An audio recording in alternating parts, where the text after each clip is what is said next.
दोस्तों, किसी ने सही बात कही है कि दूसरों की समस्याओं का आनंद लेना बंद कीजिए, वरना ईश्वर आपको वही गिफ्ट कर देंगे। क्योंकि भगवान वही तो गिफ्ट करते हैं जिसमें हमें आनंद आता है। आदतों को लेकर कि आपने बहुत सारी कहानी सुनी होंगी, जैसे आदत से मजबूर होना, पुरानी आदत है जाते आते जाएगी, बहुत सारी कहावतें हैं। जैसी आदत है वैसा जीवन। लेकिन आदत ऐसे नहीं बनी है। दरअसल हम जिंदगी के नाम पर आदतों को ही जीते हैं। बहुत सारी आदतों को एक जगह इकट्ठी कर ले तो जो बनती है वह है हमारी जिंदगी। नमस्कार दोस्तों, टिश फिजिशियन बेहतर यूट्यूब चैनल में आपका दिल से स्वागत है। दोस्तों, बहुत समय पहले की बात है। एक राजा था जो अपनी प्रजा और अपने परिवार का खूब ख्याल रखता था। लेकिन राजा को अपने आदमियों पर कुछ दिनों से संदेह था और उस राजा के 3 बहुत ही खास मंत्री भी थे जो उसका काम संभालते थे। लेकिन कुछ दिनों से राजा के उन 3 मंत्रियों में से कोई एक मंत्री ऐसा मंत्री था जो राजा के पैसों में गड़बड़ी कर रहा था और वह मंत्री अपने काम को भी ठीक से नहीं कर रहा था। अब राजा काफी दुविधा में था। राजा को यह समझ नहीं आ रहा था कि उन तीनों मंत्रियों में से कौन सा मंत्री बेईमान है और कौन सा मंत्री ईमानदार है। ये पता लगाने के लिए एक दिन राजा ने उन तीनों मंत्रियों को अपने पास बुलाया और कहा, देखो मंत्री जी, हमारा जन्मदिन आ रहा है, इसलिए आप तीनों को एक घने जंगल में जाना होगा और आप तीनों को एक एक बैग दे दिया जाएगा। उन तीनों को एक एक बैग दे दिया और उनसे कहा कि तुम तीनों को अलग अलग घने जंगल में छोड़ दिया जाएगा। उस जंगल में तुम लोगों को फल के पेड़ को ढूंढना है और अच्छे अच्छे और ताजा फल से इस ठेले को पूरा भर कर लाना है और तुम तीनों के पास सिर्फ आज शाम तक का ही समय है। राजा के कहे अनुसार वह तीनों मंत्री को जंगल में छोड़ आए। उसके बाद वह तीनों मंत्री जंगल में आ गए। उसके बाद पहला मंत्री बहुत ईमानदार और मेहनती था, तो उसने राजा के लिए बहुत सारे अलग अलग और अच्छे और ताजा फल से अपने ठेले को पूरा भर लिया। लेकिन उसे यह सब करने के लिए बहुत मेहनत करनी पड़ी। उसने अपना काम पूरा कर लिया था, वह बहुत थक चुका था और उसने अपना काम ईमानदारी से भी किया था। अब दूसरा मंत्री जो था वह बहुत ही चालाक था।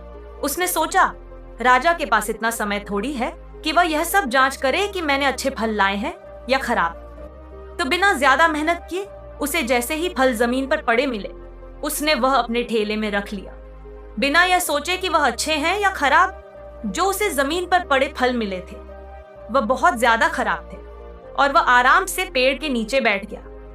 अब तीसरा मंत्री जो था वह बहुत ही ज्यादा बेईमान और आलसी था। उसने सोचा कि राजा सिर्फ ठेले की लंबाई और वजन ही देखेगा, यह नहीं देखेगा कि उस ठेले के अंदर क्या है और कितनी अच्छी और खराब चीजें हैं। तो उस तीसरे मंत्री ने बिना कुछ सोचे समझे अपने ठेले को सूखे पत्तों और कुछ छोटे छोटे पत्थरों से अपने ठेले को भर लिया और वह भी पेड़ के नीचे बैठ गया और शाम होने का इंतजार करने लगा। राजा के कहे मुताबिक समय समाप्त हो चुका था, शाम भी हो चुकी थी। अब वह तीनों मंत्री भी एक साथ अपने अपने ठेले के साथ राजा के महल में वापस आ गए। राजा ने देखा कि वह तीनों मंत्री जंगल से वापस आ गई है। तो राजा ने उन तीनों मंत्रियों के ठेले को खोलकर देखा नहीं कि उसके अंदर क्या क्या है और उसने उन तीनों मंत्रियों को अलग अलग जेल में 1 महीने के लिए जेल में कैद कर दिया। राजा ने सिपाहियों को यह आदेश दिया कि इन तीनों को 1 महीने तक खाना नहीं दिया जाएगा और ये तीनों भी 1 महीने तक वही फल खाएंगे जो इन तीनों ने जंगल से अपने ठेले में भरकर लाए हैं। और उन तीनों मंत्री को राजा ने जेल में कैद कर दिया। तो जो पहला मंत्री था जिसने अपने ठेले में अच्छे और ताजा अलग अलग फल अपने ठेले में जमा किए थे, उसने जेल में 1 महीना आराम से गुजार लिए, अच्छे फल खाते हुए जो उसने खुद जमा किया था। उसके बाद जो दूसरा मंत्री था जिसने बेकार और खराब फल अपने ठेले में रखे थे, उसे वही बेकार और खराब फल 1 महीने तक खाने पड़े और वह उस जेल में ज्यादा दिनों तक टिक नहीं पाया और बाद में वह खराब फल खाने की वजह से बीमार पड़ गया और उसकी तबीयत खराब हो गई। अब जो तीसरा मंत्री था जो बहुत ही बेईमान और आलसी था, जिसने अपने ठेले में सिर्फ सूखे पत्ते और कुछ छोटे छोटे पत्थर भरे थे, क्योंकि उसके ठेले में खाने के लिए कुछ सूखे पत्ते और कुछ छोटे छोटे पत्थर ही थे, तो वह 1 महीने के लिए क्या खाता और तभी उसे अपने बेईमानी और आलस्य पर पछतावा होने लगा कि शायद मैंने उस दिन थोड़ी मेहनत करके इस ठेले में फल रख दिए होते तो आज मेरा यह हाल नहीं होता। और वह बिना कुछ खाए, वह मंत्री जेल में 2 दिन के बाद ही जेल के अंदर ही भूख के कारण मर गया।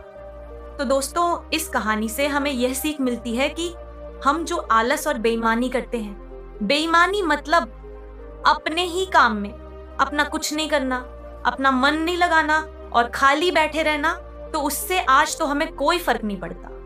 आज तो हम अपने काम में आलस करके आराम कर लेते हैं, लेकिन कल भविष्य में कुछ दिन के बाद हमें उस पर पछतावा होता है। आपने बहुत से लोगों को यह कहते हुए सुना होगा कि काश उस समय पर मैं ऐसा कर लेता, तो आज उस इंसान की जगह मैं होता। लेकिन उस समय पर उन लोगों ने आलस को अपनाया था, इसीलिए वह आज जहां के वही है। और जिसने मेहनत को अपनाया था, वह इंसान अपनी मंजिल में आगे बढ़ गया। तो अपने काम के साथ बेईमानी और आलस्य बिल्कुल भी मत करो, उसके बाद तो हमें पछतावे के अलावा और कुछ भी नहीं मिलता। ये जो समय है ना, इसकी कीमत कोई नहीं लगा सकता है। हम लाखों रुपए देकर भी अपनी जिंदगी का 1 मिनट भी वापस नहीं ला सकते। इसीलिए इस समय का सही उपयोग करो। समय की एक अच्छी बात है और एक बुरी बात है। अच्छी बात यह है कि हम उसे किन चीजों में गुजारते हो, यह हमारे हाथ में होता है। और बुरी बात यह है कि समय गुजर जाता है